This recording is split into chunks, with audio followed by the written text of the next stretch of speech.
My born again experience, my real conversion happened in the midst of a cross-cultural situation. And that was really amazing because of my background. When it was time to leave Germany, we left a whole fellowship of Germans. Our fellowship was 80% Germans, 10% Turkish, and less than 5% African Americans. But every person that God used to disciple, help me, train me, none of them were black, which was weird to me. So I was having a different kind of experience when it came to my growing up in God. And at the same time, I'm pastoring a church here that is all black, and I'm getting tension in the fellowship I was associated with at that time.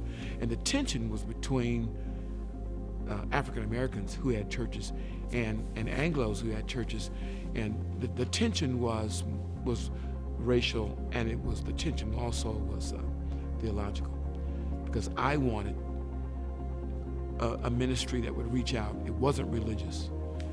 Bottom line came, I ended up meeting John Mears. John Mears pastored one of the great churches in the country, Evangel Temple in Washington, D.C. I remember going to that first service. Again, it was cross-cultural.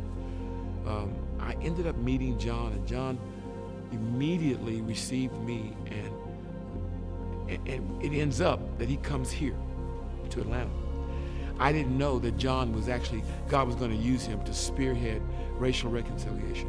He was already at it because his church was already 80% black. And again, being in Washington during the days of protest, in the 60s, most of the whites that he had in his church left. And there he was. He stayed and received a lot of criticism for that, but on blacks and whites, both sides. But he pastored, loved God, really had a kingdom heart.